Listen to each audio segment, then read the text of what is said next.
So recently I had a string trimmer, weed eater, weed whacker, whatever you call it. I had one that I was ready to give up on, okay?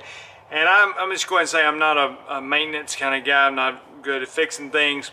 And somebody actually left a comment on a YouTube video and said, you might want to try a couple simple things. So I'm going to show you a few simple things, because that one I was about ready to get rid of it, give it away, be done with it. And I did one simple thing and it got it working again. And it got me thinking, sometimes people like me who don't know how to fix everything, they don't want to mess with it, and so they just stack it up somewhere, throw it away, give it away, and it could have been a very simple fix. So I thought through some of the few things that I have been able to fix, not being a mechanical guy, and I thought it might help some of you simpletons out there who don't know how to rebuild everything on your own. So let me show you a few things you can try before you wrap your trimmer around a tree or throw it in the garbage or give it away or run over it with a truck. Which can be some options if these don't work and you don't want to pay to have it fixed. Okay, so this is my trimmer, and this is what I got mad at the other day. This is a Husqvarna 525 LS.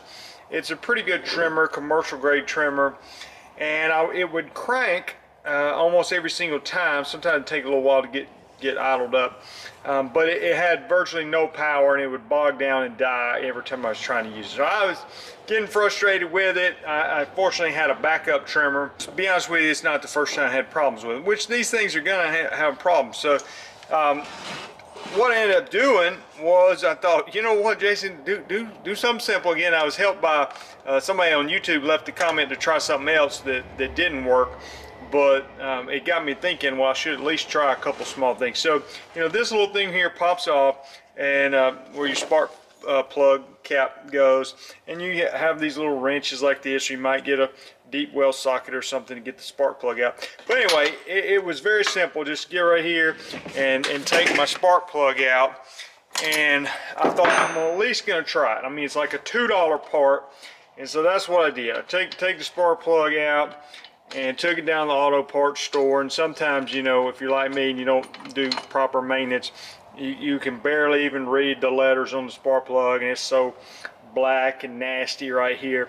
So I went down there and got a $2 part, or $2 and some part, put it back in, and guess what? It cranks up. The thing's working great. It was that simple.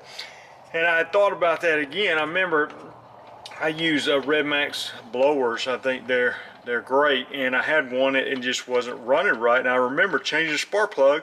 You know, it probably been in there, the original spark plug, for 4 or 5 years. I change it and the thing starts running great again. So that's one very simple thing you can do. Tighten this one back up and put the cover back on there. Okay, so ready to go. You know, other simple things you can do, and I did this on this one too, and I'm gonna show you how nasty it is. But I got to thinking, even a Honda engine had like a little Honda small engine. But your air filter might also be disgusting. So, you know, I took this out the other day and tried to clean it out. It looks like it probably would help just to get a new one, to be honest with you.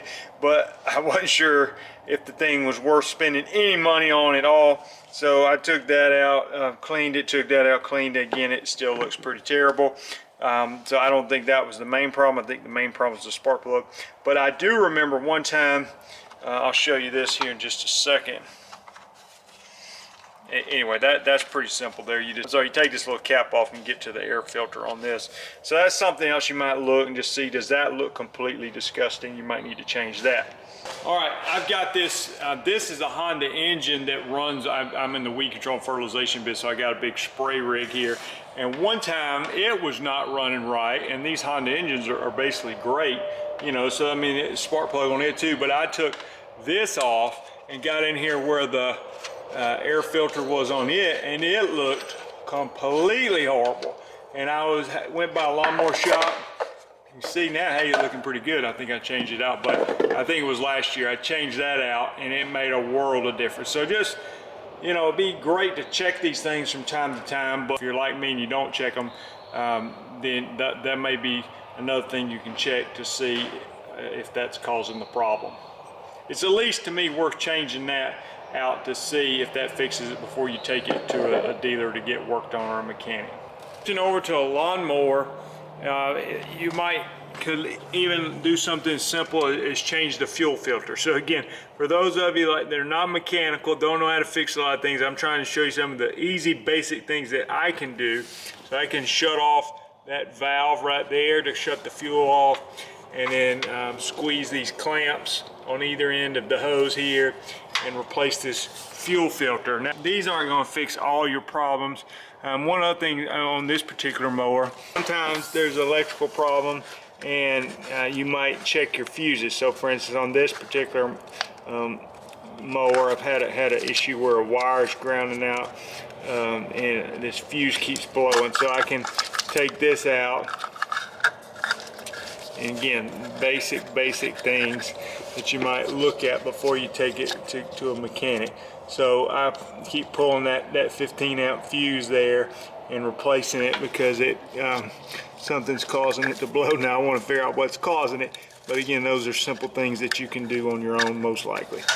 Basic maintenance, I mean, I can blow this air filter out so it doesn't look terrible, change the oil in the lawnmower, things like that. Just follow your manual that comes with it, or I mean, you can at least look at your oil and see if it's just black as ever and looks terrible. Now on your two-cycle equipment, one thing that I like to do for my small engines, whether lawnmower or two-cycle equipment, I have a little chart here. So you see here where I dry erase board, have equipment, what service needs to be done, the date, and how many hours were on the machine, because sometimes I don't keep great track of it. So I can put on here, you know, last time the oil was changed was October 28th and it had 15 hours on it. So I'll know, okay, if it's supposed to be done every 50 hours or 100 hours, well, I know when I did it 15 hours, or this one was done with 58 hours.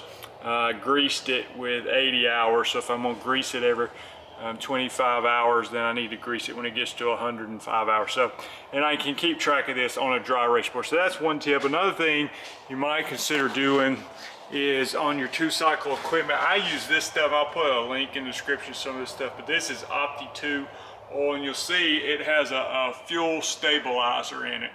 And again, no expert on this, but with the ethanol in the fuel, I've used this and had great success just putting regular gas. Now sometimes I'll use non-ethanol gas, and that's another option, but I do at least believe that this fuel stabilizer, or this two-cycle oil that has a fuel stabilizer in it, probably helps to some degree. I've been using this stuff for a long time and had pretty good success with my two-cycle equipment. You know, for your lawnmowers and things like that, if you don't use ethanol-free gas, you might consider something like Staybill. That's a fuel stabilizer that can help the gas. If it sits up, you know, something like a chainsaw, it doesn't get used that often, and hopefully it'll help preserve the quality of the gas longer and keep you from having some problems. So those are some things you might consider as well. Another product we use sometimes called Seafoam. I don't have any of that with me. If somebody in the comments wants to explain what Seafoam does, I've just been told that it's a great product. You mix it in with your gas. I've even seen a guy, he'd take his spark plug out and put it in the spark plug hole, and then put the spark plug back in there and crank it, and it start cleaning out all kind of smoke and everything, supposedly do stuff. Don't try that without letting somebody else tell you that that's a good idea. But I've just, somebody maybe can explain in the comments what Seafoam exactly does and why it's a great product. Now, one of the benefits that came with getting this trimmer to work, going back to the trimmer again, I had ordered a speed feed head, that's what I like to put on mine, and I accidentally got the larger one. I usually like the smaller one. Well, my other trimmer has a small speed feed head on it, and it's a lighter powered trimmer. And I thought, I've got this big trimmer head, and it's not, that other trimmer I don't think is powerful enough to spin it. So fortunately I got this trimmer working again, which is more powerful, and then it's plenty powerful enough to use the larger head, so I was able to use the brand new speed feed trimmer head on there as well. My theory on equipment is, if these basic things don't work, you know, you can watch another video and probably learn how to clean your carburetor, change your carburetor, things like that, or take it to somebody. But ultimately, after that, I don't spend a lot of money trying to get small stuff like this to work, especially if you're doing the lawn care business. I need it to work to make money, and I don't have the patience to be sitting around working on stuff all day, and I certainly don't want to take it and get charged a bunch of money for an old piece of equipment that's not really as good as it used to be when I can go buy a brand new one for $300 or whatever, you know, level of trimmer you're trying to buy. So you got to make that decision on your own if you want to mess with it, pay somebody to fix it, or if it's just time to move on and buy another one. Because to me, the downtime of a broken piece of machinery is worse than the cost of the repair. So I need it dependable, and sometimes it's worth me just upgrading my equipment regularly so I don't have to run into these problems. I'm Jason Creel. Appreciate you watching the video. If you're in the lawn business or thinking about getting in the lawn business, go to lawncarelife.com. A lot of resources available for you there. I've been on YouTube for over 11 years. Subscribe to the channel. There's over 900 videos, and we'll see you guys in the next video. Talk to you later.